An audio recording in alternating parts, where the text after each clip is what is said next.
la civilización del espectáculo. En ella, Mario se atreve a analizar y denunciar lo que cualquier persona dotada de sentido común piensa, pero no dice en lo concerniente a la degradación artística, literaria, filosófica y pedagógica de nuestra época.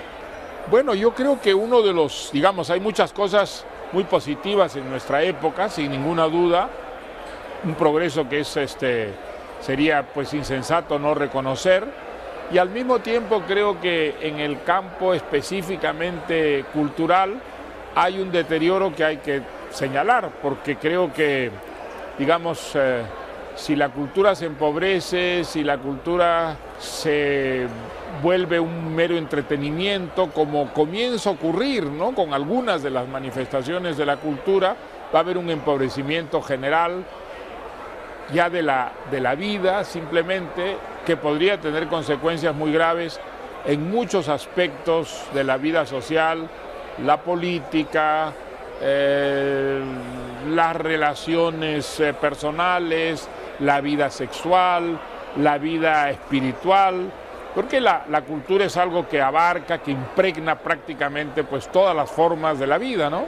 Las horas han perdido su reloj, una forma de decir que el sentido común ha desaparecido, que la brújula se ha quedado sin norte y que los seres humanos nos hemos quedado sin oremus. ¿Es eso la pérdida del sentido común, la madre del cordero de los males que tú denuncias en este libro? Bueno, yo creo que, digamos, el fenómeno se podría describir de la siguiente manera, es decir, que el concepto de cultura, que cuando tú y yo éramos muy jóvenes era algo perfectamente claro e identificable, ha ido a lo largo de estos últimos 30, 40 años, ensanchándose para abarcar tantas cosas, para representar tantas cosas a la vez, que hoy día prácticamente ya no quiere decir nada de lo que dijo y simplemente quiere decirlo todo, que es una manera de decir nada.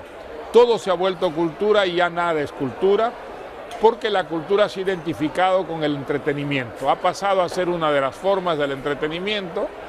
Y entonces, con eso se ha perdido calidad, se ha perdido profundidad, se ha perdido excelencia y se ha perdido sobre todo esa capacidad crítica que tenía tradicionalmente la cultura para cuestionar lo establecido, para problematizar lo que parecía, digamos, logrado, alcanzado. La cultura ahora es una diversión, un entretenimiento, y bueno, compite con otras formas de diversión y de entretenimiento, lo que en el campo específico de la cultura significa abaratamiento, frivolización, banalización. Desde luego, creo que ese es un fenómeno general y que hay afortunadamente muchas excepciones, pero la tendencia me parece ser esa, y eso creo que si no hay una rectificación, una reacción a tiempo, podría tener consecuencias gravísimas en el futuro, ¿no? Hoy día es muy difícil ya que haya un consenso respecto a lo que es bello y a lo que es feo. Incluso la noción misma de belleza o de fealdad está siendo cuestionada por la posmodernidad, y el arte ya no debe, según muchos de sus cultores contemporáneos, pretender alcanzar la belleza, esa forma de excelencia, digamos, formal, que antes era lo característico del arte. No, ahora se trata de expresar algo que sea fundamentalmente novedoso, que represente una ruptura de algún tipo con lo pasado, y entonces, pues eso se presta a todos los embauques del mundo. Y bueno, un espectáculo como el que ofrece, por ejemplo, la Bienal de Venecia, porque yo creo que es uno de los espectáculos donde ese fenómeno está más visible, nos muestra a dónde puede conducirnos, ¿no es cierto?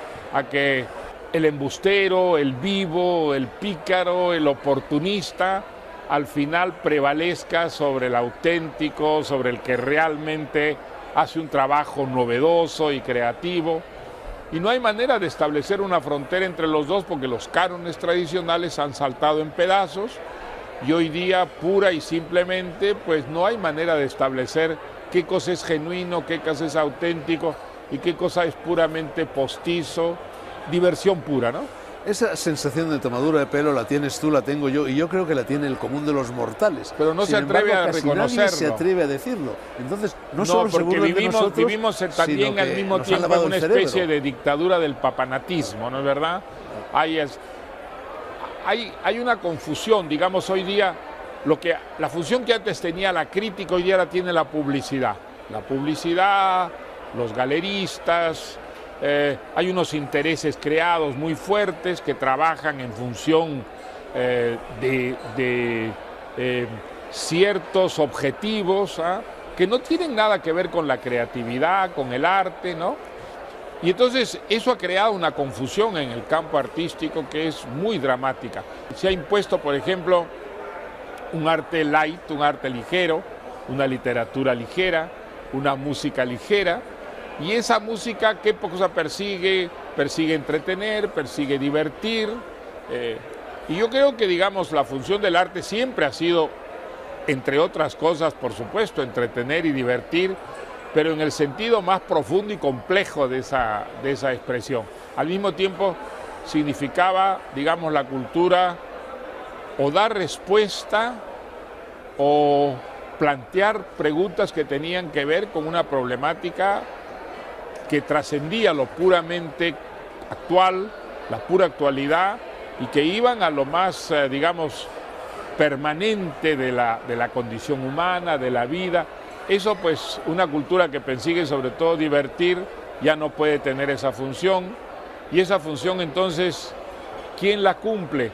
Formas absolutamente espurias de cultura, formas que hoy día, como todo es cultura, asumen, digamos, de una manera totalmente impostora a la función de la cultura. Empiezan a acusarte de no ser un hombre de tu tiempo, de ser un reaccionario, de no marcar el paso de la modernidad y, peor aún, de ser un elitista, pecado imperdonable. Sí. Bueno, yo creo que, digamos, es completamente absurdo ese rechazo sistemático de las élites. Pero tradicionalmente la cultura ha generado siempre jerarquías.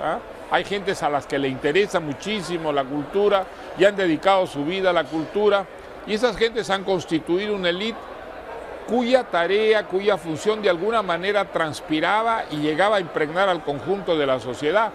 Pero digamos, así como es absolutamente imposible que todo el mundo sepa exactamente en qué consiste la teoría de la relatividad, es completamente utópico pensar que todo el mundo puede leer, entender y gozar con Proust o con Joyce, o leyendo los poemas oscuros de Góngora, o leyendo los poemas de T.S. Eliot o de Ezra Pound. Eso simplemente no es posible. Y hay allí como una distribución, digamos, de la vocación, del interés, de la curiosidad por ciertas actividades culturales. Eso crea élites, y las élites son resultado fundamentalmente de la dedicación, de la vocación y del talento. Las élites deben ser bienvenidas. La desaparición de las élites solo se puede conseguir a través de la banalización y la vulgarización de la cultura, ¿no? Ya que mencionas a Eliot, desde las primeras páginas del libro citas a menudo las notas para una definición de la cultura. Sí, porque él señaló de alguna manera en ese libro, pues escrito hace más de 50 años, ¿no? Más de 60 años prácticamente, este fenómeno que se venía. Él, en su momento parecía absurdo decirlo, él decía, no se puede, digamos, descartar la posibilidad de que en un momento la cultura desaparezca, o lo que nosotros entendemos hoy día por cultura desaparezca.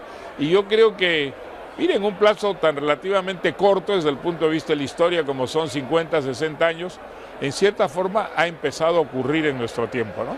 Bueno, Eliot, y tú lo mencionas, afirma que la alta cultura es efectivamente patrimonio de una élite y añade que debe ser así, que toda cultura no minoritaria se desnaturaliza. La pretendida democratización de la cultura opta por la cantidad frente a la calidad. Claro, solo se puede conseguir a través de la banalización. Digamos, es un ideal democrático, por una parte generoso, sin ninguna duda, muy generoso, la idea de que la cultura llegue a todo el mundo. ese, digamos, principio yo creo que es aceptable, pero lo que no puede llegar es de la misma manera a todo el mundo.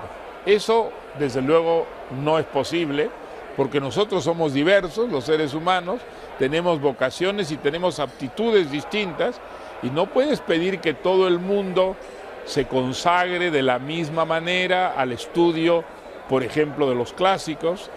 Tiene que haber clarísimamente allí una cierta repartición del trabajo. Y hay que reconocer que quienes dedican enteramente su vida o a la creación o a la difusión de la cultura, llegan a constituir una sección de la sociedad. Y lo importante es que esa sección de la sociedad, esa élite, esté siempre en contacto y contamine al resto de la sociedad. Eso ha ocurrido en los periodos de mayor riqueza cultural, y en el futuro, si nosotros queremos tener una cultura de verdad, volverá a ocurrir, y saldremos de esa confusión en la que vivimos en nuestros días, ¿no? Y creo que en eso la educación tiene un papel principalísimo, que tú en tu introducción lo has mencionado. A mí me parece terrible lo que es hoy día el desprecio de las humanidades en la enseñanza básica, como si fuera una materia prescindible, como si estuviera, digamos, reñida con lo que es la formación práctica moderna de las nuevas generaciones. Descartar las humanidades es descartar el denominador común, es justamente aquello en lo que nosotros, en este mundo de especialistas, compartimos, a leer novelas, leer poemas, ver obras de teatro, gozar con una exposición de pintura o con una buena corrida para los aficionados a la fiesta. Es algo que nos comunica, nos hace sentir partes de algo que es una fraternidad humana. Si eso desaparece, en última instancia, el mundo sería un mundo de especialistas, es decir, de seres solitarios e incapaces de comunicarse entre sí, porque el especialista sabe mucho de lo suyo y no sabe nada de lo demás. Y entonces un mundo de especialistas pues sería un mundo de autómatas, de incomunicados.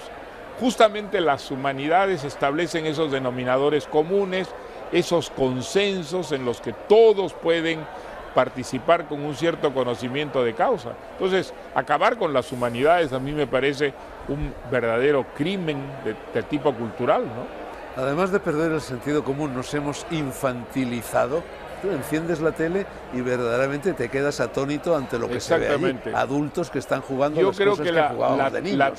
La tele es uno de los indicadores, digamos, más flagrantes del fenómeno.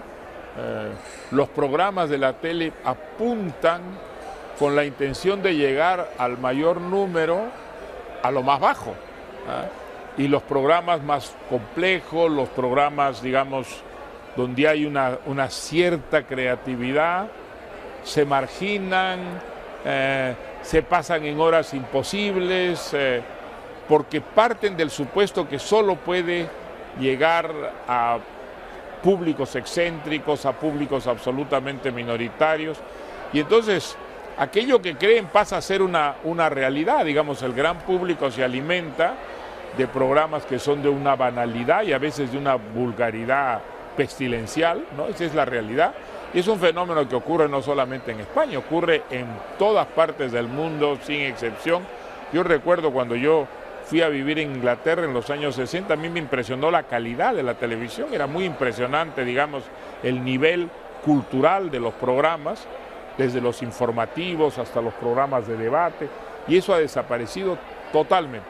Hoy en día la televisión en Gran Bretaña es una televisión que busca fundamentalmente el entretenimiento y que recurre incluso al escándalo y al amarillismo para llegar a los grandes públicos, ¿no?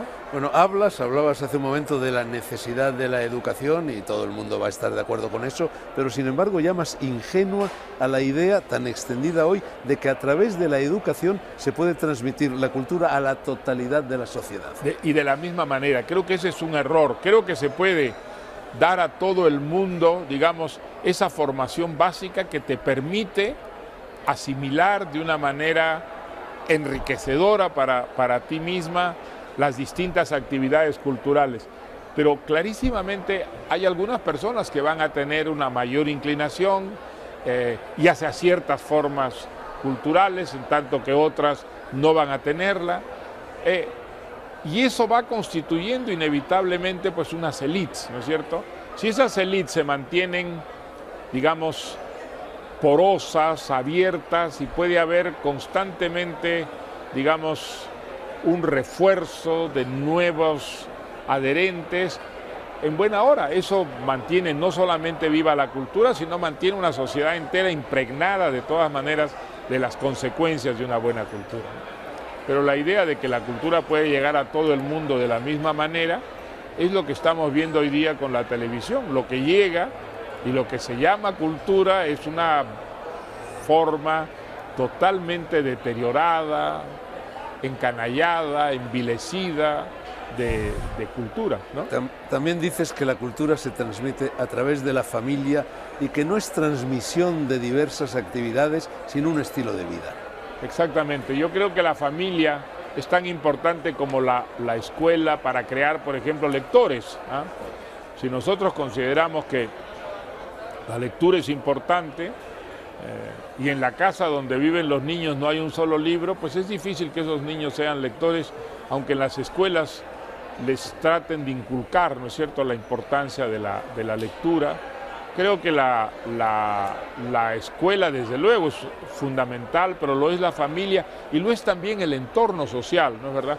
Si tú tienes una prensa, una radio y una televisión que también apunta a lo más bajo para llegar al mayor número, entonces, al final, la cultura se va empobreciendo, se va deteriorando y va ocurriendo ese fenómeno que yo trato de describir en ese ensayo, ¿no?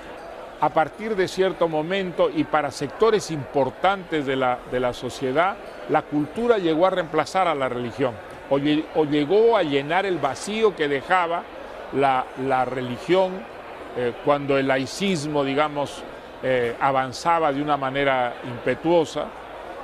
Pero el tipo de cultura que podía reemplazar a la religión era justamente la alta cultura.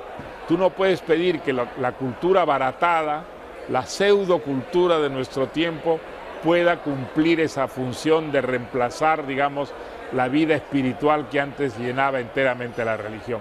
Y entonces, yo no creo que la religión pueda desaparecer. Me parece que para un sector muy importante de la sociedad, vida espiritual, vida ética es inseparable de una fe de tipo religioso, pero sí creo que hay minorías para las que la cultura puede cumplir esa función, digamos, espiritual. Ahora, desgraciadamente, ese tipo de cultura que puede cumplir esa función no puede ser, pues, de ninguna manera la cultura del puro entretenimiento, de la pura diversión, ¿no? También denuncias la invasión de los ultracuerpos audiovisuales, el predominio de la imagen y el sonido sobre la palabra, y sí, citas a Roland Barthes, que llegó a decir que todo lenguaje es fascista. Bueno, ese es uno de los disparates. Es completamente absurdo decir que todo lenguaje es fascista, que todo lenguaje acarrea un tipo de autoritarismo. Yo creo que eso no es verdad. Justamente quizá la característica mayor de la gran literatura ha sido su vocación crítica, su voluntad cuestionadora de todas las evidencias, de todo lo que parecía, digamos, axiomático. Así que la palabra, por el contrario, ha sido, digamos, uno de los grandes motores del progreso, del cambio, de la transformación.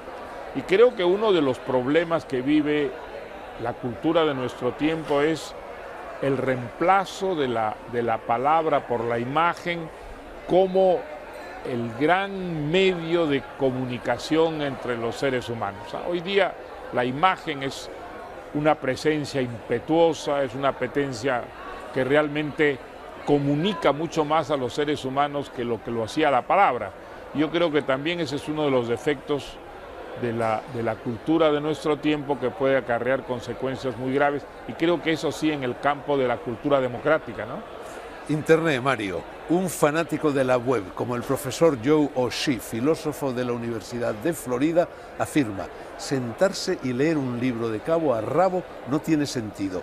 No es un buen uso de mi tiempo, ya que puedo tener toda la información que quiera con mayor rapidez a través de la web. Y más adelante citas también la patética confesión de la doctora Katherine Hayles, profesora de literatura de la Universidad de Duke, que dice: ya no puedo conseguir que mis alumnos lean libros enteros.